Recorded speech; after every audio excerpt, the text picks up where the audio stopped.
Hey folks, welcome to the channel.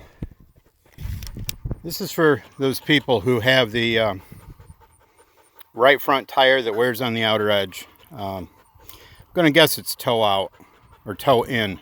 It's a toe issue. I had that on my car, my truck. Had a pair of, they're cheap tires, but they went about 10,000 miles, wore the edge right off that tire. I disposed of it. Let me show you here real quick.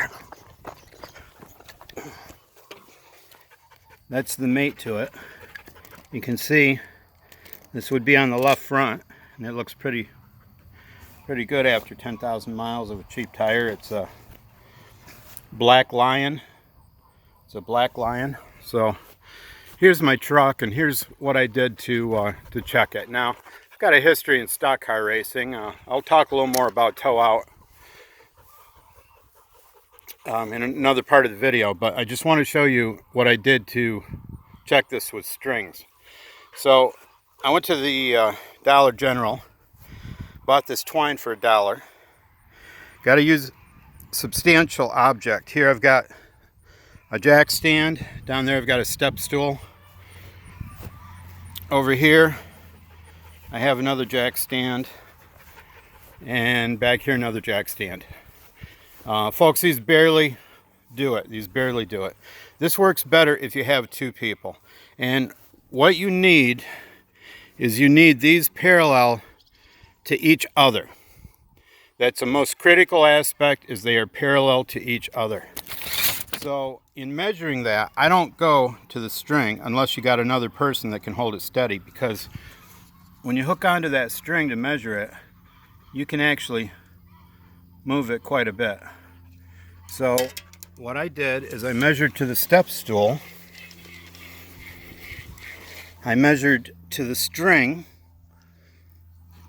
perpendicular, and you can see there I got about 119, and just the string falls between the 3/8 and the 5/16.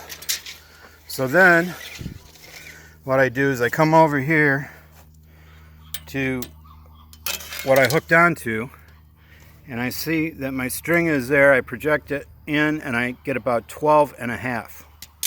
So I take the 119 and 3/8, and I take off the 12.5, and I would get 119 and 3/8 minus 12.5 in my head is 106 and 7/8. 106 and 7/8, folks.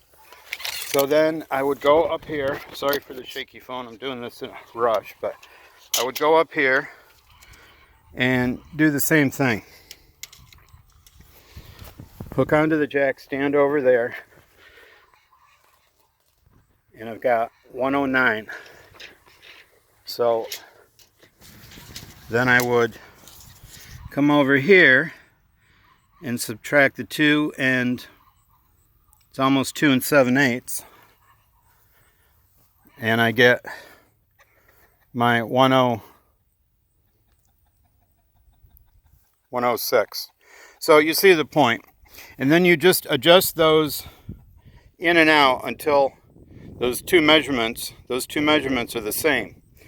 So ideally, to make it easier on you, you would make this measurement off the rear tire, which is 5 and 5/8.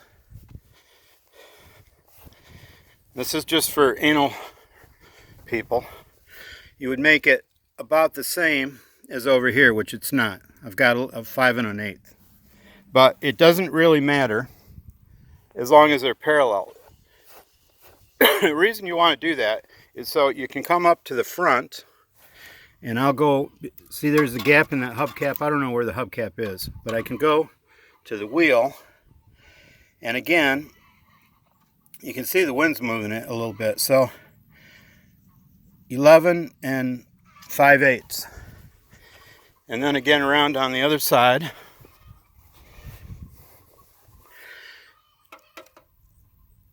See, I've got 13, but ideally you get these parallel to each other, and then all these numbers, the two there and the two there, match. But ultimately, whatever, as long as the two are parallel, they could be skewed into a parallelogram.